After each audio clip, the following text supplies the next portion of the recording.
얼떨결에 시작해버렸습니다. 제가 그 보내드린 강의록 파일을 보셨죠? 예. 아마 수녀님들 그 앞에 선배 수녀님들이 하셨던 거 똑같은 겁니다. 사실은 똑같아요. 똑같은데 전례 제 교재는 원래 요 책입니다. 교회의 전례라고 이 대구 장신호 주교님이 이제 주교님 되시기 전에 번역하신 책인데 이게 다른 책보다 좀 나은 게 교과서입니다. 그래서 신학생들을 위한 교과서로 집필한 책이라서 이제 전례에 관한 골고루 내용이 이제 들어 있습니다. 그런데 이 책이 이제 절판됐거든요. 뭐 사는 사람도 없고 그래서 절판돼가지고 제가 이거 인쇄됐으면 많이 사가지고 보급하려고 그랬는데 인쇄할 생각이 없어가지고 제가 구두로 허락을 받았습니다. 그냥 할 수 없으니까 재본하겠다고. 예. 재본 필요하시면 파일 제가 스캔 떠놓은 게 있거든요. 드릴 수도 있습니다. 그냥 할 수 없어요. 그런데 이제 읽어보니까 아이고 어렵더라고. 교과서라서 그런지. 저도 공부하는 마음을 쭉 읽었는데 이제 그래서 제가 그거를 제 강의로 말하자면 제가 학생이라 생각하고 만든 이 서머리입니다. 그냥 보시면 알겠죠. 서머리죠. 그래서 보통 강의록처럼 반갑습니다. 이렇게 쭉 이게 한 게 아니고 그냥 제가 보기 좋도록 그냥 이렇게 해놓은 책입니다. 그래서 강의록 자체보다 제 말을 그냥 잘 들으시면 좋습니다. 그리고 또 전문적인 어떤 지식을 좀 이렇게 확인하시려면 이제 사전이나 이런 책 있죠. 책에 보면 다 나와 있어요, 사실은. 그리고 저는 크게 많은 것을 이제 여러분께 요구하지는 않을 겁니다.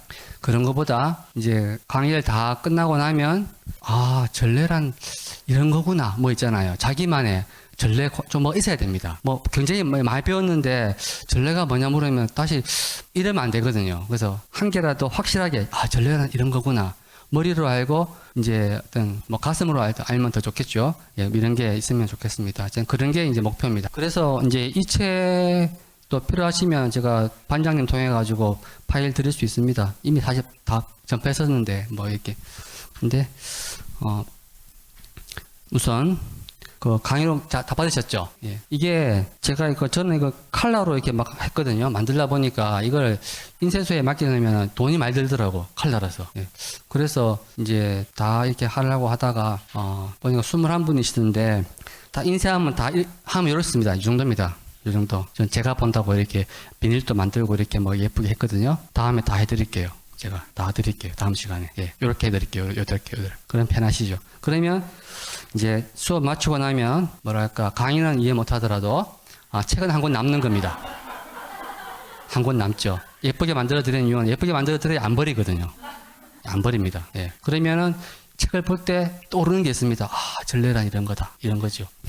앞에 목차를 보시면 이제 1부터 13까지인데 이번 학기에 제가 3월 1일 날 지난주에 빠졌고 휴강이고 그 다음에 엠마오 3보 때 빠지더라고요. 그래서 2번에 빠져가지고 예, 2번 안 빠지면 쭉 이거 1세기 하면 딱 맞거든요, 사실은. 그래서 제가 중간에 이걸 이제 뭐랄까 1시간에 한 강씩 이렇게 할 겁니다. 그러다가 어떤 날은 이제 뭐랄까 2강을 한꺼번에 사실 2개 한꺼번에 하기 힘들지만 대충 하는 거죠, 사실은. 대충 할 수 없어요. 대충 해야 됩니다. 예. 그래서 그러고 쭉 나가는데 어떤 경우는 한 강이지만 이거 한 번 하기는 너무 양이 많거나 있잖아요. 중요하다고 생각하지만 할 수 없어요. 그거 대충 해야 됩니다. 그래 골고루 하니까 골고루 쭉 하다 하는 거죠. 우선 오늘 시간은 전례학의 개념입니다. 그리고 뒤에 쭉 나가면 역사, 전례, 거행, 뭐 또 혹시 관심 있을 뭐 전례 음악, 그리고 뭐 성찰례, 성사, 전례주년 뭐 쭉 나오죠. 그런데 오늘 시간이 제일 중요합니다.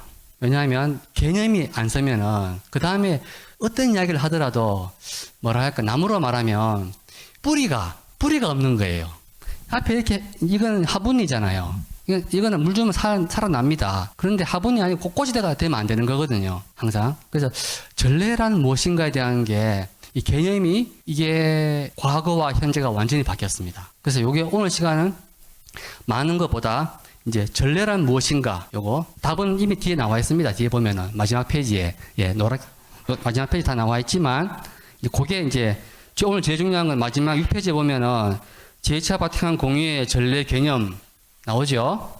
거기에 나오면서 그러므로 전례는 쭉쭉쭉 나와서 비교될 수 없다 여기까지인데 문장이 모범 답안이겠죠. 전례 현장에 나오는 말이니까. 근데 이 말의 의미를 이제 여러분 스스로 이해를 하는 겁니다. 예. 그럼 처음부터 가면 우선 이 전례학의 개념, 이 전례학이라고 하면 전례를 배우는 학문이잖아요. 근데 이제 전례학에 대한 선입견이 있습니다. 전례가 무엇인가에 대한 생각이 다 다르기 때문에 전례학에 대한 개념은 또 다 다르겠죠. 그래서 누가 전례학을 공부하러 간다고 하면 이제 쉽게 그냥 어떤 사람이 신부님이 원로 신부님 이렇게 말할 수 있습니다. 그 공부는 좀 귀한 거니까 공부하겠지 하지만 몇 년 동안 공부하냐니까 앞에 선배는 10년, 9년 이러고 저도 10년 했어요. 공부가 어렵다기보다는 10년 했거든요. 그러면 사람 생각합니다. 미사 드리는 거 배우는데 뭐 10년 동안 공부하냐고. 맞죠? 10년 사이에 한 달만 주어지면 아예 전례서를 다 암기할 수 있어요. 한 달만 주어지면 미사 경무도 사실은 암기가 가능한 그걸 뭘 그렇게 10년씩 할 게 있을까? 이 말은 전례에 대해서 전례란 무엇인가에 대한 완전히 무지다 이거죠.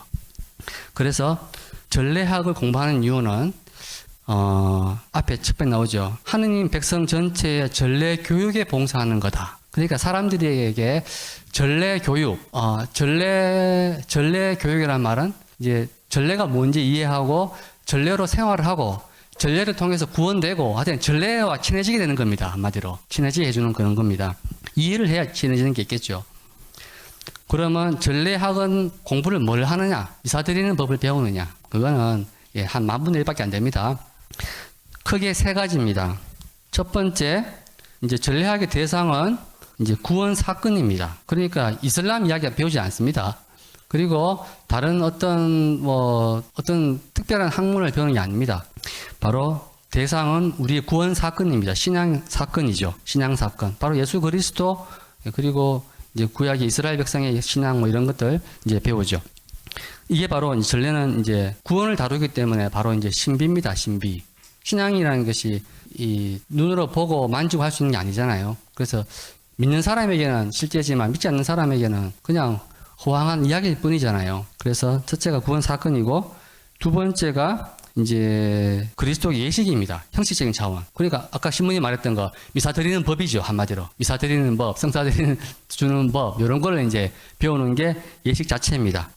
세 번째가 이제 인간입니다. 삶으로 전체. 그러니까 전례는 전례만을 위한 전례가 아니고 전례를 통해서 이 우리 삶 전체가 이제 이게 통합되어 있습니다. 그러니까 성당 안에서만 이루어지는 전례가 아니고 이 전례가 이 바깥에 우리 사목 활동과 이 세상에서 나가서 이제 복음 활동하는 것과 이거 어떻게 연관이 되어 있는가 이런 것들을 이제 공부하는 거죠.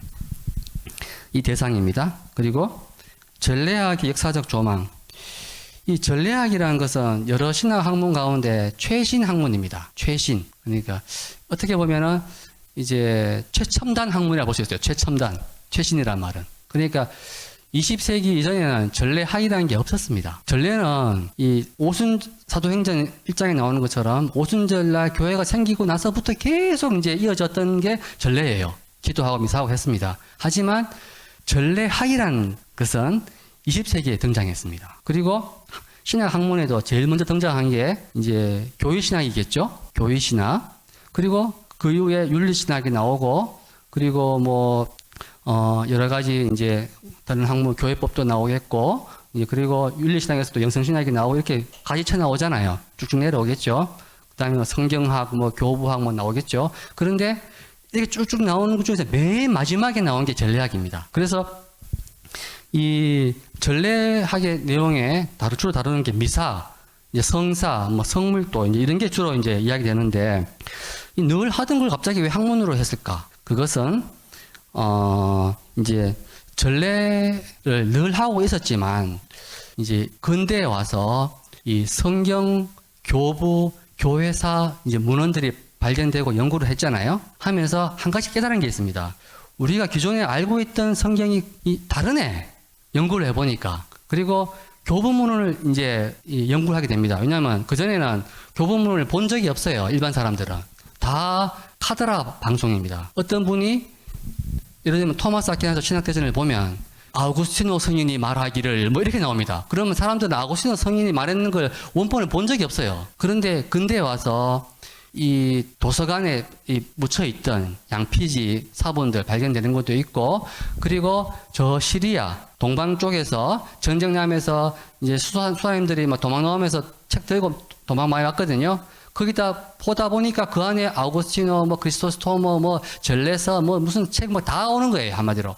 거기 보다 보니까 물론 사본이긴 하지만, 그 성인이 카드라 했는데 보니까 카드라 틀렸어. 인용이 안 맞는 거야. 안 맞는 것도 있고, 그 다음에 나는 듣도 보도 못한 뭐 3세기 이야기, 4세기 시절의 교회 모습, 5세기 시절의 교회 모습이 생생한 이야기가 나와. 어떤 사람의 뭐 성인의 강론 안에 오늘 아침 여러분 지금 우리가 부활절 미사를 지내고 있는데 어제 어떻게 단식을 했고 뭐 어떻게 하고 우리는 이렇게 막 들어보니까 지금 생각하는 거 좀 다르게 이해되는 게 있습니다.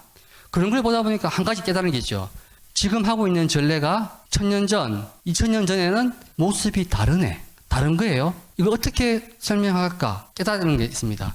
전례는 고정불변한 게 아니고 발전했구나. 발전했어요. 그러면 왜 발전했고 어떻게 발전했고 어떤 건 왜 했을까? 그리고 전례가 한 가지가 있는 게 아니고 참 다양하게 있다는 걸 알게 되었습니다. 에집트 전례가 좀 달랐고, 시리아 다르고, 비잔틴 다르고, 프랑스 다르고, 스페인 다르고, 좀 다른 게 있던 거예요. 옛날에 보니까. 이런 것들을 보면서 이제 20세기 초반에는 공유의 이전이니까 로마 전례는 하나밖에 없습니다. 라틴말로 되어 하나밖에 없어요. 책도 하나밖에 없습니다. 그러니까 그냥 그거 읽으면 돼요.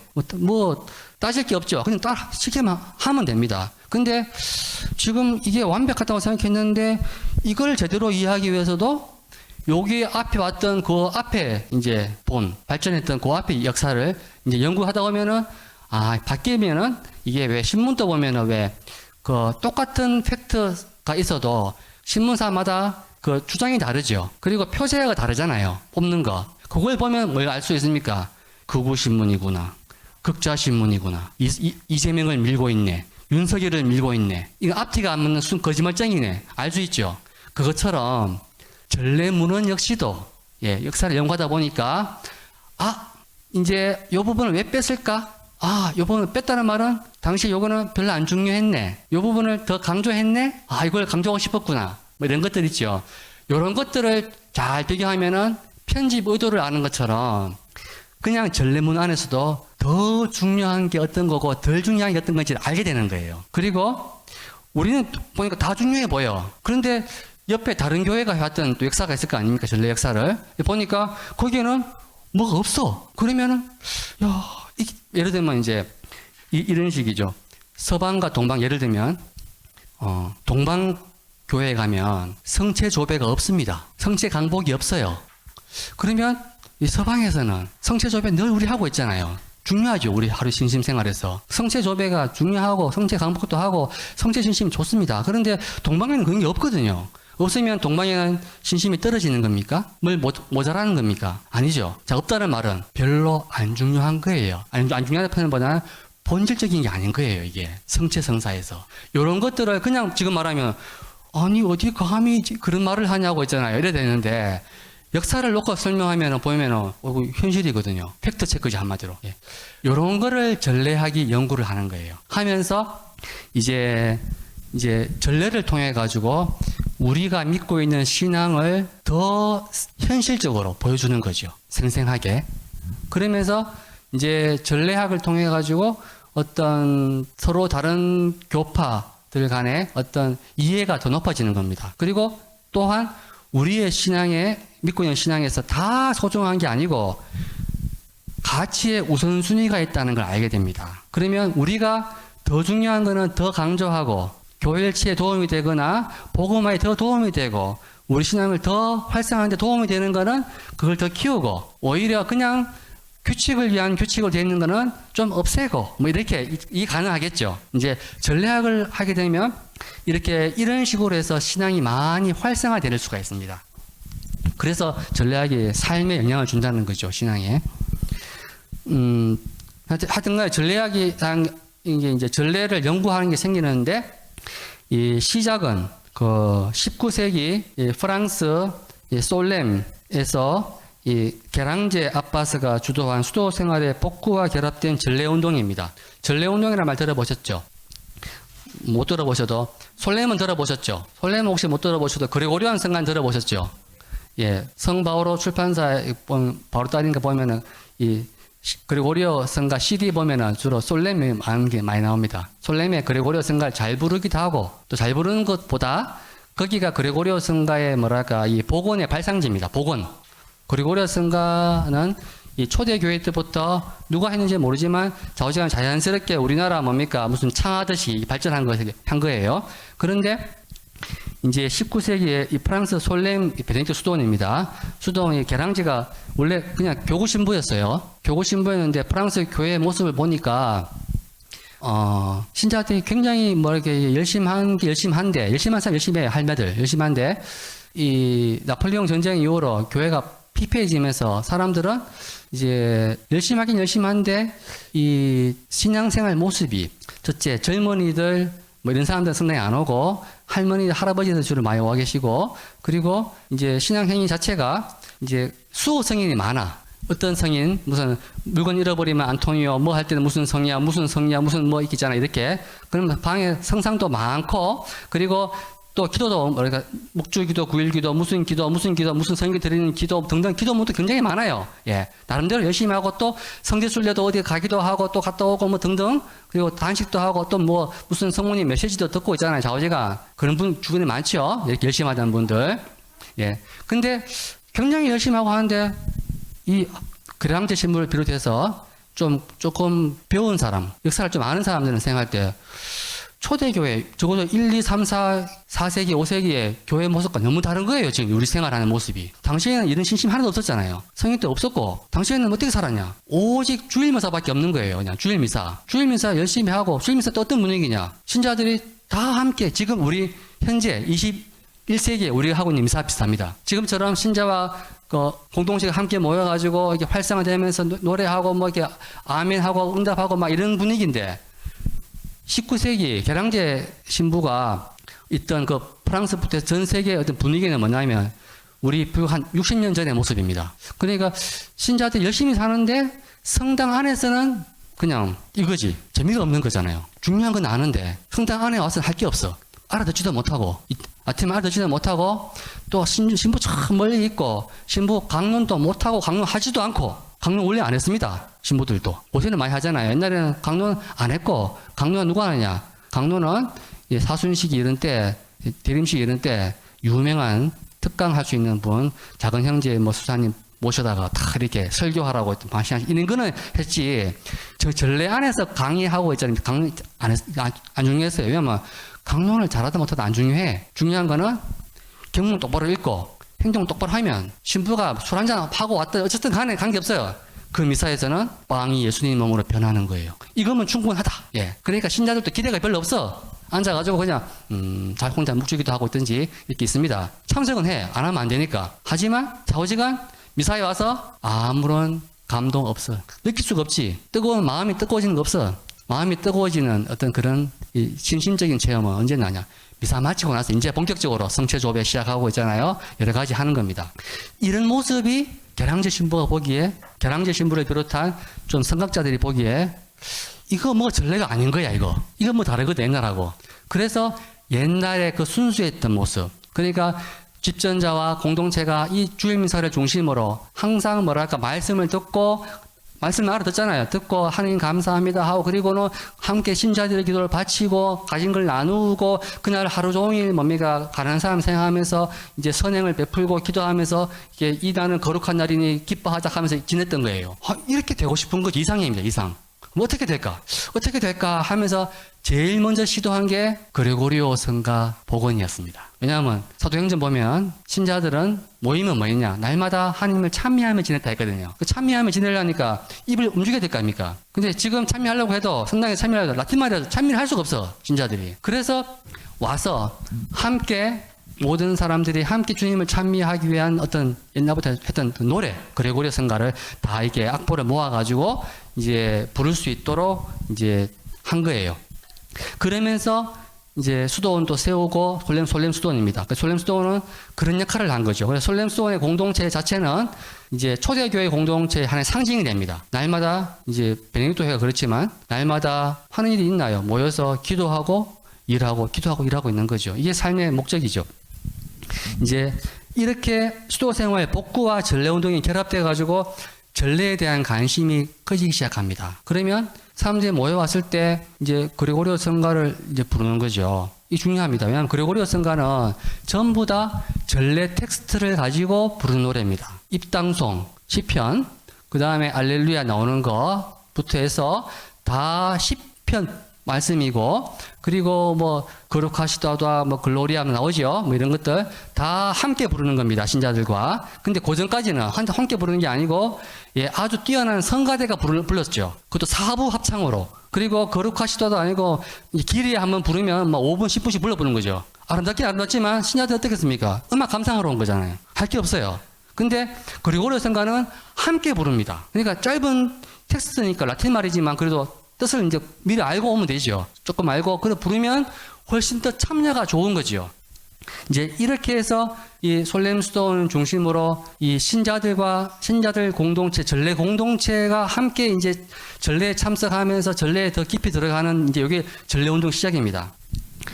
이러면서 이제 점차 이 프랑스, 뭐 독일, 뭐 이태리, 뭐 이런 식으로 해서 그 대량제 신문만 있었던 게 아니고 이렇게 이 성경도 알고 교부문은 또 알고 교회사도 좀 알고 이게 전래 역사도 좀 아는 그런 신학자들이 이제 특히 분도회가 많았습니다. 베네딕토회 수도원에서 하는 일이 맨날 이 성물도화를 하고 미사를 하고 이게 중요하니까 하다 보니까 연구를 했죠. 하면서 그 수도원 근처에 있는 사람들을 이제 초대하잖아요. 수도원 이사 온 사람들 있잖아요. 온 사람들하고 일종의 전래 실험을 하는 겁니다. 그러니까 딴 데서 하지 않는 서비스를 해주는 거죠. 그럼 어떤 거냐?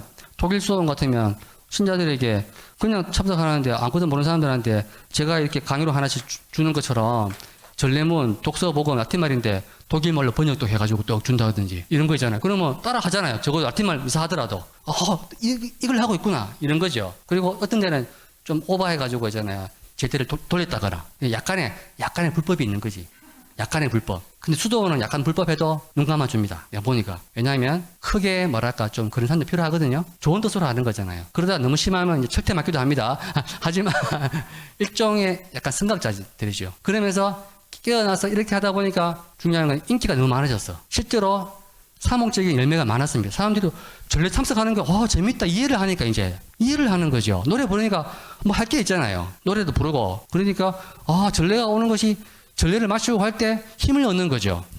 이게 유행 타면서 프랑스, 독일, 이태리하고 이게 우리의 운동입니다. 한마디로. 촛불 운동하듯이 쫙 누가 시킨 거 아니에요. 쫙 퍼져갑니다. 이 쫙 퍼져가다가 나중에는 처음에는 교회에서 원래 이 바티칸에서나 공적인 데서나 이런 거 하면은 다들 좀 불안해합니다. 왜냐하면은 혹시 뭐랄까 이게 큰 이단 생길까 싶어가지고. 하지만 이게 막 이게 운동이니까 운동을 막 오다가 20세기 중반에 와가지고는 이제 교회가 이 하나님의 성령이 도와주신 거죠. 이 전래 운동하는 사람들의 이 이야기들을 귀담아 듣고 이제 동의를 하게 됩니다. 그러면서 전래 운동이 이 교계 제도 안으로 들어옵니다. 들어와가지고는 한마디로 정권이 바뀌는 것처럼 정책이 바뀌어버리는 거죠. 완전히 싹 바뀌면서 오히려 위에서부터 전래 운동의 결과들을 이제 뭐랄까 실시되는 거 정책 바꿔버리는 거죠. 정책적으로 이런 거 비슷합니다. 이게 이제 전래 그러다 보니까 전래 바티칸 공의회 전래 개혁도 나온 겁니다. 순서가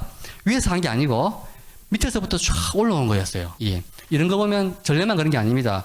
성경도 그랬습니다. 교부도 그렇습니다. 20세기에는 어느 때보다 이 성령께서 활동하신 것 같아요. 이렇게 해가지고 이게 하나님의 백성들을 통해 가지고 이렇게 싹 올라오는 게 있습니다. 그러면 교회에서 뭐랄까 이제 이게 고집하는 게 아니고요. 귀를 기울이고 듣고 하면서 이제 따라가는 게 있죠. 이런 식으로 전래가 이제 발전했습니다.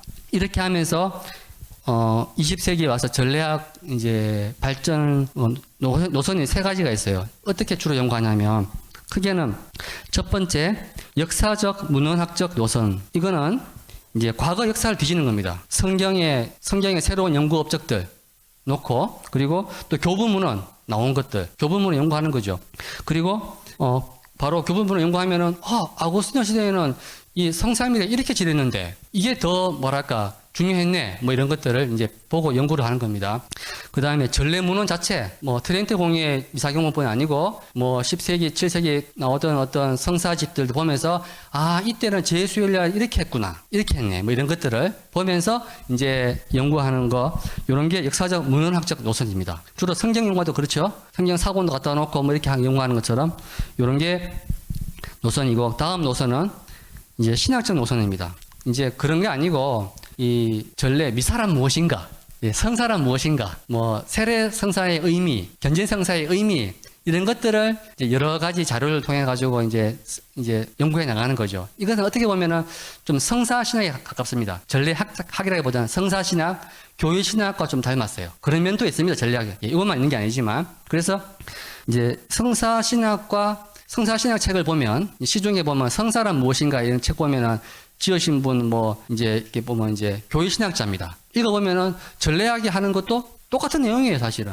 근데 조금 달라. 그 접근 방식이 약간 다르겠죠? 왜냐하면 전례학자가 쓰게 되면 성사 신학 그런 이야기를 하면서도 이제 인용하는 것들이 뭐 미사경본이니 아니면 성사집이니 뭐 이런 이야기가 자주 나옵니다. 그런 것들이. 예. 그런데 이제 성사 신학적으로 하게 되면은 그런 인용보다는 이제 조금 이게 사변적인 게 좀 더 많이 들어가는 거죠. 뭐 칼라나가 나온다거나 뭐 이래야 되는 겁니다. 이야기가.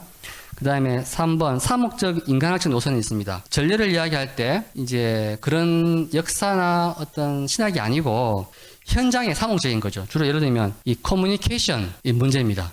이렇게 표현하면 신자들이 잘 알아들을까? 예. 이거 TV로 미사하는 게 이게 전례가 되나? 뭐 이런 이야기 있잖아요. 뭐 이런 주는 이야기입니다. 아니면 그렇지. 이제 미사 경보는 이제 다 만들어 놨지만 참석하는 사람이 어린이인데 어린이한테 이렇게 말하면 이게 이 어린이 심리에 이게 잘 될까? 그럼 어린이 이해해야겠죠. 그 심리학적인 거, 이런 인간학적인 거, 이런 것과의 전례의 관계를 이제 주로 연구하는 게 이제 이런 쪽도 있습니다. 현대에 이런 게 좀 많아요. 중요합니다. 사목적으로. 자, 우선 노선이 3가지가 있습니다. 그래서 전례학의 방법론 역시도 이제 연구 내용을 보면, 예, 전례학 총론, 전례란 무엇인가, 근본적인 이야기를 하는 것도 있고, 전례학 강론, 각각의 전례 행위 있죠. 이제 미사를 드린다 하면은 앞에 이제 입당하는 부분, 시장 예식은 어떤 의미고, 봉헌은 어떤 의미고 있잖아요. 사제가 손을 씻는 행위는 어떤 거고, 이제 고개를 숙이는 거고, 이런 거 한 개씩 하는 게 강론입니다. 근데 둘 다 필요하죠. 근데 있고, 또 연구 방법은 역시 이제 전례학의 또 그 노선 3가지와 같은 거죠. 하나는 역사적 원인적 방법을 연구하는 거, 하나는 신학적인 거, 3번째 인간학적인 거. 근데 인간학적인 걸 하려면 이게 굉장히 사실은 어마어마한 분야입니다. 이거는 현대 학문들 심리학, 인류학, 인간학 뭐 있잖아요. 뭐 사회학 다 해야 되니까 이거는 어떻게 보면 강의 시간에 다루기가 너무 뭐랄까 방대하거든요, 사실은. 그래서 제가 요거는 아주 맛보기로 있잖아요. 그냥 뒤에 하고. 아마 이 시간에는 여러분이 평소에 잘 못 들어봤을 것들, 주로 이제 역사적인 이야기들, 문헌적인 이야기들을 주로 이제 좀 하게 될 겁니다. 그러면, 전례문을 가지고 전례를 설명하는 거죠.